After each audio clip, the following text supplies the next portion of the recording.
Halo Bapak Ibu, saudara-saudari sekalian, lovers and haters. Salam cerdas Indonesiaku. Jumpa lagi kita pada kesempatan kali ini. Bagi Anda yang belum subscribe channel saya, silakan subscribe channel saya, tekan loncengnya agar Anda dapat notifikasi setiap kali saya mengupload video-video saya. Oke, pada kesempatan kali ini saya akan membahas lagi mengenai koin kripto atau sebut saja kripto gitu ya. Karena berita-beritanya disebutnya cuma kripto gitu ya.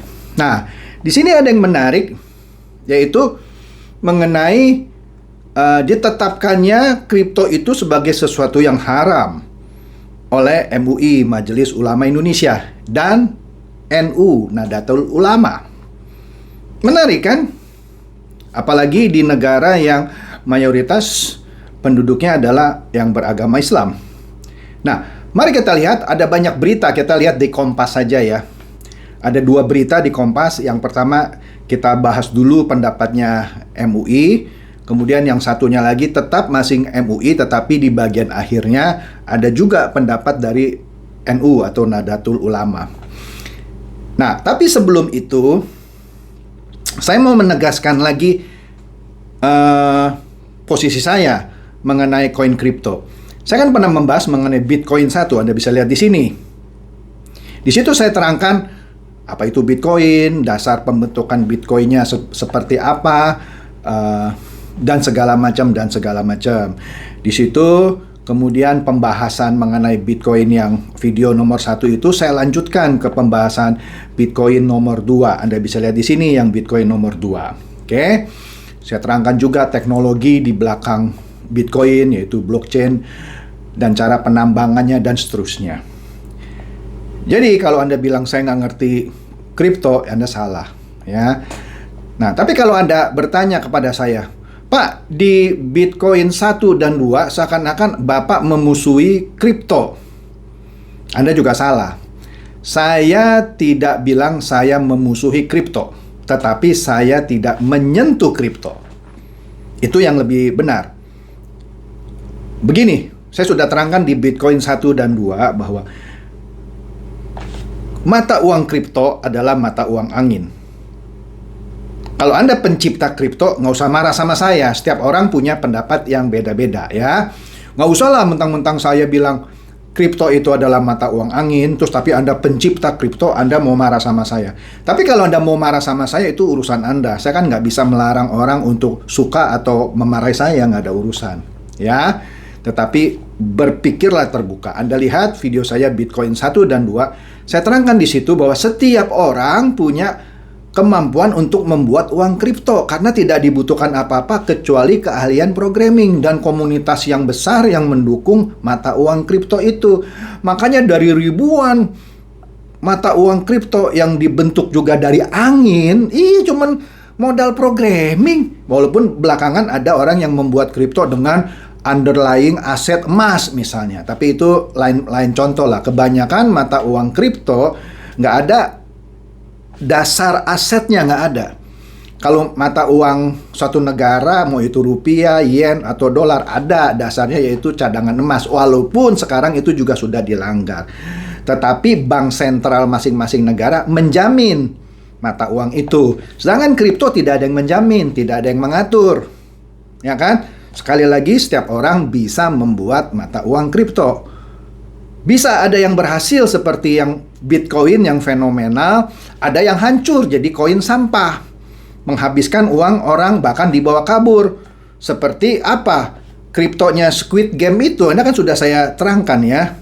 Anda bisa lihat di sini lah, kripto Squid Game yang uangnya orang yang beli itu dibawa kabur. Itu contoh kripto bisa dibuat sama siapa aja dengan maksud yang juga yang tidak benar, yang ujungnya hanya membawa kabur uang orang yang beli kripto. Itu nggak ada dasarnya, nggak ada bentuk fisiknya. Kalau ada di gambar-gambar itu cuma ilustrasi. Ya, itulah makanya saya tidak mau menyentuh kripto. Teman-teman saya yang bilang, bro, saya kalau mau trading kripto, mau masuk kripto, saya bilang, terserah lu coy, itu uang lu. Tapi kalau Anda tanya saya, apakah Anda main trading kripto, saya tidak ikutan trading kripto. Kenapa? Mata uang angin. Ilustrasi sederhana begini saja ya. Kita sebut saja mata uang Bitcoin adalah daun hijau. Sedangkan mata uang Shiba Inu yang itu daun yang berwarna merah seperti ini misalnya. Dan mata uang Ethereum daun yang berwarna biru misalnya. Misalnya ini umpama. Kemudian ada pasar daun-daunan. Padahal yang tadi saya bilang daun warna hijau, biru, dan merah seperti ini, itu cuman penamaan, tapi daunnya itu nggak ada. Nangkap ya maksud saya yang saya maksud mata uang ini. Kemudian diperdagangkan mata uang yang biru, sekarang harganya segini, mata uang daun yang hijau segini, mata uang yang berdaun merah segini. Barangnya nggak ada, tapi diperdagangkan. Ada yang bisa dapat untung, ada yang bisa buntung. Nah, saya ada teman lah, kolega di Tiongkok sana ya. Tapi bro, aku udah untung, kenapa kamu nggak main? Saya bilang, kalau Anda cuman mau cari untung, terus Anda main situ, silakan coy. Itu uang Anda kok. Tapi nggak usah ngajak-ngajak saya trading crypto. Oh, Anda orang bodoh, orang yang pemikirannya kolot. Terserah lu juga coy. Ya, masa gara-gara saya nggak main kripto dibilang saya orang kolot ya? Sudah, jangan debat di situ ya. Tetapi saya misalnya kalau membahas robot-robot trading kripto, jangan bilang saya sekarang sudah jatuh cinta sama kripto. Enggak, saya diminta untuk mereview mengenai robot trading kripto. Ya saya review, jangan bilang sekarang saya sudah mulai jatuh cinta sama kripto. Tidak, saya tidak pernah menyentuh kripto, baik itu trading maupun simpan, tidak.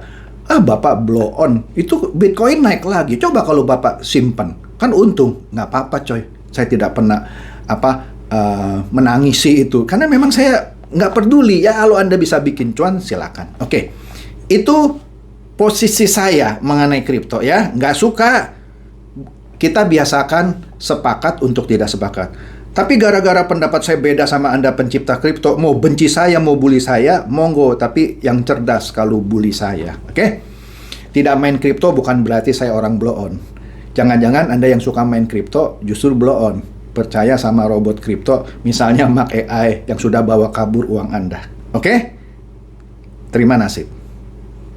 Tapi saya nggak bilang semua robot kripto seperti Mark AI ya. Kalau yang bagus seperti BitchGap, saya bilang bagus. Bukan berarti saya bilang BitchGap bagus, berarti sekarang saya cinta kripto. Tidak. Saya kan hanya mereview. Dan saya tidak dibayar oleh BitchGap. Oke? Nah, kembali lagi ke berita tentang haramnya kripto yang ditetapkan oleh MUI. Anda lihat di sini beritanya yang pertama. MUI tetapkan kripto haram jadi mata uang untuk jual beli. Wah, menarik nih saya bilang nih. Ya, saya baca di sini ada ilustrasinya yaitu ya simbol-simbol. Ya ini cuman bukan itu, yang B itu bukan itu Bitcoinnya, itu cuman representasi gitu. Nggak ada bentuk fisiknya, ya kan? Oke. Di sini kalau kita lihat beritanya dikatakan sini ya. Majelis Ulama Indonesia atau MUI secara resmi mengharamkan penggunaan cryptocurrency atau mata uang kripto sebagai mata uang. Perlu digarisbawahi, yang diberi fatwa haram oleh MUI adalah penggunaan mata uang kripto sebagai alat transaksi jual beli, bukan pada jenis mata uangnya. Artinya, fatwa MUI tidak bilang Bitcoin haram, bukan. Shiba Inu haram, tidak. Dogecoin haram, tidak. Ethereum haram, bukan. Tetapi penggunaan kripto itu sebagai alat transaksi jual beli itu diharamkan, bukan pada jenis mata uangnya. Fatwa hukum kripto tersebut disahkan dalam forum Ijtima Ulama. Mohon maaf kalau pelafalan saya tidak cocok gitu ya. Se-Indonesia ke-7 baru-baru ini. Nah, terkait hukum cryptocurrency dari musyawarah yang sudah ditetapkan ada 3 diktum hukum, yaitu pertama, penggunaan cryptocurrency sebagai mata uang hukumnya haram. Ujar Ketua MUI bidang fatwa yaitu Kiai Haji Asrorun Niam Soleh, dikutip dari kompas.com. Nah, saya nggak tahu nih yang kedua ketiganya nggak ada. Di sini oke lah. Berdasarkan hasil musyawarah ulama, kata Niam, penggunaan kripto sebagai mata uang hukumnya haram karena mengandung garar dan darar. Sekali lagi mohon maaf kalau pelafalan saya tidak sesuai. Serta bertentangan dengan Undang-Undang Nomor 7 Tahun 2011 dan Peraturan Bank Indonesia Nomor 17 Tahun 2015. Ya. Kemudian Undang-Undang Nomor 7 Tahun 2011 katanya mengatur tentang mata uang. Di dalam aturan tersebut dijelaskan alat pembayaran yang sah di Indonesia adalah uang rupiah. Sehingga aset kripto bukanlah alat pembayaran. Jelas, dulu kalau kita beli tiket untuk luar negeri pakai dolar. Misalnya $200, ya kita harus cari itu $200. Atau dia harus dikonversikan ke rupiah, kemudian dihajar oleh peraturan ini. Nggak bisa, semua tiket harus rupiah. Nah itu bagus. Ya orang masa di negara sendiri beli tiket harus pakai US dollar, kan lucu. Oke? Nah, itu udah benar. Kemudian, sementara Peraturan Bank Indonesia atau BI nomor 17 tahun 2015 mengatur tentang kewajiban penggunaan rupiah di wilayah Kesatuan Negara Republik Indonesia NKRI. Yang saya bilang tadi, beli tiket masa pakai dolar. Beli komputer, beli notebook. Pak, ini notebooknya nih harganya sih tetap Pak $2.000, cuman kan dolar lagi naik. Jadi itu dilarang oleh undang-undang ini. Jadi harus rupiah. Aturan BI itu menjelaskan rupiah adalah mata uang negara Kesatuan Republik Indonesia yang berlaku sebagai alat pembayaran yang sah di wilayah negara Kesatuan Republik Indonesia. Artinya, apapun mata koin kripto meskipun itu bisa diperdagangkan sebagai bentuk investasi, tidak bisa dipakai untuk pembayaran di Indonesia. Di Jepang, di Amerika mau terima silakan, tapi di Indonesia hanya rupiah. Kira-kira begitu. Nah, tetapi di sini Anda lihat pemerintah akui sebagai aset atau komoditas, tetapi bukan alat pembayaran. Dikatakan di Indonesia aset kripto sebenarnya lebih banyak dikenal sebagai atau mata uang kripto gitu ya. Namun demikian tidak bisa atau belum digunakan sebagai alat transaksi ya tidak akan bisa karena ada undang-undangnya ya dan juga diatur oleh peraturan Bank Indonesia tadi gitu ya. Sebagai alat transaksi tidak bisa. Regulator pun menggunakan istilah aset kripto bukan uang kripto. Oke? Nah, meski tidak diakui sebagai mata uang, pemerintah mengakui cryptocurrency sebagai aset atau komoditas yang bisa diperdagangkan. Tapi tidak untuk jual beli ya. Kalau di luar negeri Bitcoin bisa untuk beli mobil misalnya gitu ya. Di Indonesia tidak bisa. Aturan aset kripto itu tertuang dalam Peraturan Badan Pengawas Perdagangan Berjangka Komoditi atau BAPEPT nomor 5 tahun 2019. Oke? Jadi jelas ya bahwa fatwa MUI lebih untuk menekankan haramnya kalau mata uang kripto dipakai untuk alat transaksi. Yang mana sih menurut saya tanpa dikeluarkan fatwa pun memang sudah diatur oleh undang-undang. Sepertinya kalau saya lihat MUI ini lebih mempertegas gitu. Atau boleh dibilang mendukung peraturan pemerintah. Betul, tidak boleh dipakai sebagai alat transaksi gitu. Atau dengan kata lain, tidak sesuatu yang baru menurut saya. Nah, kemudian dikatakan lagi aturan BAPEPT tersebut menjelaskan bahwa aset kripto adalah komoditi. Tidak berwujud tuh kan? Tidak berwujud. Emas ada wujudnya. Saham meskipun sekarang sudah scriptless atau tidak ada bentuk fisiknya saham, tapi tercatat sebagai bukti kepemilikan. Ya. Kalau kripto benar-benar tidak ada bentuknya, ya. Tetapi di sini komoditi yang tidak berwujud tetapi berbentuk aset digital menggunakan kriptografi, jaringan peer-to-peer atau blockchain gitu ya, dan buku besar yang terdistribusi untuk penciptaan unit baru, ya. Untuk memverifikasi transaksi dan mengamankan transaksi tanpa campur tangan lain dalam hal ini khususnya bank sentral. Jadi mereka bebas transfer kemana-mana. Inilah yang ditakuti oleh bank sentral negara manapun karena Bitcoin atau apapun kripto itu bisa dipakai untuk mendukung pembiayaan terorisme misalnya. Karena transfernya tidak diatur oleh bank sentral. Walaupun di beberapa negara Indonesia mungkin juga mencatat pembelian atau penjualan kripto. Dengan kata lain, yang terdistribusi atau tidak diatur ya sebenarnya diawasi juga sih ujung-ujungnya. Oke. Kemudian aturan mengenai komoditas sendiri tertuang dalam Undang-Undang Nomor 10 Tahun 2011. Pada aturan tersebut dijelaskan komoditi adalah semua barang, jasa, hak dan kepentingan lainnya dan setiap derivatif atau turunan dari komoditi yang dapat diperdagangkan dan menjadi subjek kontrak berjangka kontrak derivatif syariah atau kontrak derivatif lainnya. Kira-kira begitu. Nah, ini berita kedua. Sekaligus menegaskan fatwa MUI dan juga ntar kita lihat berita mengenai pendapat NU.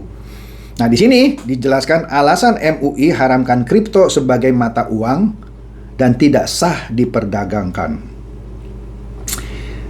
Agak rancu ya kalau di sini mulai agak rancu. Tidak sah diperdagangkan. Artinya bukan hanya sekedar tidak boleh dipakai mata uang. Di sini berita ini seakan-akan tidak boleh diperdagangkan. Berarti nggak boleh diperjualbelikan ya, tidak boleh ditradingkan ya. Tapi entahlah ya. Kita baca aja dulu ya. Majelis Ulama Indonesia atau MUI telah menetapkan fatwa hukum uang kripto atau cryptocurrency. MUI mengharamkan penggunaan kripto atau cryptocurrency sebagai mata uang. Tadi sudah kan? Fatwa tersebut disahkan dalam forum Ijtima Ulama se-Indonesia ke-7. Ketua Majelis Ulama Indonesia MUI bidang fatwa, Kiai Haji Asrorun Niam Soleh menjelaskan alasan kripto haram sebagai mata uang karena mengandung darar, dan bertentangan dengan Undang-Undang Nomor 7 Tahun 2011 serta Peraturan Bank Indonesia Nomor 17 Tahun 2015. Ya, garar dan darar Anda yang beragama Islam tentu lebih tahu dari saya. Oke, tidak perlu saya bahas ya. Penggunaan cryptocurrency sebagai mata uang hukumnya haram. Ya, tadi kan sudah dibahas juga ya. Karena mengandung darar, dan bertentangan dengan Undang-Undang Nomor 7 Tahun 2011 dan Peraturan Bank Indonesia Nomor 17 Tahun 2015. Tadi sudah saya bahas. Kata Asrorun kepada Kompas Jumat kemarin 12 November. Hebat ya, baru nih. Asrorun menyebutkan cryptocurrency sebagai komoditi atau aset digital. Nah, ini pelan-pelan nih saya baca ya. Tidak sah diperjualbelikan karena mengandung darar, kimar, dan tidak memenuhi syarat syifah secara syar'i. Ini istilah teknis di agama Islam ya. Saya nggak mau bahas detail lah ya. Anda yang beragama Islam harusnya lebih ngerti. Intinya, cryptocurrency atau aset digital ini tidak sah diperjualbelikan. Bukan hanya tidak sah untuk dipakai untuk membeli barang, diperjualbelikan. Artinya trading tidak boleh dong. Tapi sudahlah, kita baca lagi ya. Anda artikan sendiri. Adapun syarat syifah secara syari, jadi syarat syifah secara syari atau syariah gitu ya, yaitu ada wujud fisik. Nah, kan nggak ada wujud fisiknya. Gitu, makanya dibilang haram. Memiliki nilai, diketahui jumlahnya secara pasti, mempunyai hak milik dan bisa diserahkan ke pembeli. Ini loh Bitcoinnya, nih ada fisiknya gitu. Kan nggak ada. Jangan marah sama saya loh. Mana nih? Kan disebut syarat syifah secara syari, bukan saya yang ngomong. Ini ulama. Sementara itu, cryptocurrency sebagai komoditi atau aset yang memenuhi syarat sebagai syifah, artinya ada nih katanya cryptocurrency yang memenuhi syarat. Walaupun mayoritas tidak memenuhi syarat, tapi ada. Yaitu apa? Yang memiliki underlying serta memiliki manfaat yang jelas hukumnya sah untuk diperjualbelikan. Ini apakah jangan-jangan cryptocurrency yang ada emasnya itu ya? Nggak tahulah saya. Ya kan? Karena yang memiliki underlying gitu. Atau cryptocurrency yang underlyingnya suatu pulau wisata, kan ada tuh ya. Udahlah, saya nggak usah sebut mereknya gitu ya. Apakah itu jadi legal? Saya nggak ngerti. Tapi kalau dari bahasanya kan, yang memenuhi syarat sebagai syifah dan memiliki underlying sah untuk diperjualbelikan. Tetapi yang tidak punya underlying siapa? Banyak. Bitcoin, Shiba Inu, Ethereum, Litecoin, dan lain-lain. Nggak ada underlyingnya. Ya, tapi entahlah, saya nggak tahu lah ya. Saya cuma membacakan. Kemudian cryptocurrency sebagai komoditi atau aset yang memenuhi syarat secara syifah dan memiliki underlying serta memiliki manfaat yang jelas hukumnya sah untuk diperjualbelikan ujar Asrorun. Jadi, intinya nih ya, menurut pengertian saya, mohon maaf kalau saya salah. Tapi pengertian saya kira-kira begini. Ada cryptocurrency yang diharamkan untuk diperjualbelikan, ada cryptocurrency yang boleh diperjualbelikan. Iya kan? Setuju kan kalau Anda baca beritanya? Walaupun tidak disebut merek gitu ya. Yang mana cryptocurrency yang sah diperjualbelikan. Tetapi bunyinya begitu. Menarik ya? Oke. Nah, ini yang pendapat NU, khususnya NU dari Jawa Timur. Dikatakan, sebelumnya diberitakan Kompas 6 November 2021, beberapa waktu yang lalu, pengurus Nahdlatul Ulama Jawa Timur, NU Jatim, mengeluarkan fatwa haram terkait penggunaan uang kripto. Dalam kurung, hukum uang kripto.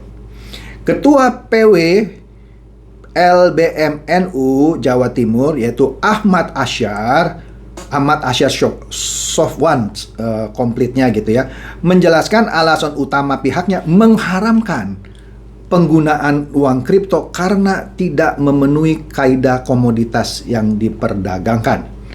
Ya, diharamkan oleh NU. Terkait cryptocurrency, NU Jatim sepakat itu bukan komoditas. Lebih sadis ini. Atau barang dagangan. Jadi dengan kata lain, kripto mau apapun tidak memenuhi syarat untuk dianggap komoditas atau barang dagangan. Padahal Bapepti bilang boleh untuk sebagai komoditas yang didagangkan atau diperjualbelikan. Tetapi NU bilang bukan komoditas atau barang dagangan. Apakah ini akan konflik dengan peraturan pemerintah? I don't know. Ini kan cuma berita. Saya nggak mau menginterpretasikan lagi. Tetapi ya sepertinya ada bersinggungan ya. Menurut dia, uang kripto sama sekali tidak memenuhi syarat sebagai komoditas. Ya tidak bisa dijual. Karena tidak memiliki wujud nyata alias bentuk fisik. Kan sudah saya bilang, mata uang angin. Nah, jika sebuah perdagangan harus barang, hanya fisik yang berwujud nyata. Jadi sebuah perdagangan harus barang maksudnya gitu ya. Hanya fisik yang wujud yang nyata. Setelah ada sifat yang suci, yang bermanfaat, diserah terimakan. Kalau tidak ada barangnya bagaimana? Iya kan Bitcoin, Ethereum, Litecoin, Shiba Inu dan lain-lainnya, Dogecoin gitu ya. Nggak ada barang fisiknya. Tidak ada barangnya. Maka kata Asyar, ya nggak bisa. Apa yang mau diperdagangkan? Kira-kira begitu. Ya. Jadi menurut saya ini suatu perkembangan yang menarik. Ya. Ya, tapi saya nggak tahu bagaimana diharmonisasi dengan undang-undang atau peraturan yang ada. Ya, karena di sini keras gitu seakan-akan ini bukan komoditas, bukan barang dagangan. Jadi dengan kata lain tidak diterima sebagai sesuatu yang bisa di trading. Jangan marah sama saya cuma membacakan berita, ya. Tapi Anda kalau nggak suka dengan pembacaan berita ini dari saya, ya silakan marah coy, ya. Mau bully saya, tapi yang cerdas gitu ya. Oke, demikian saja bahasan saya mengenai fatwa MUI dan juga dari NU.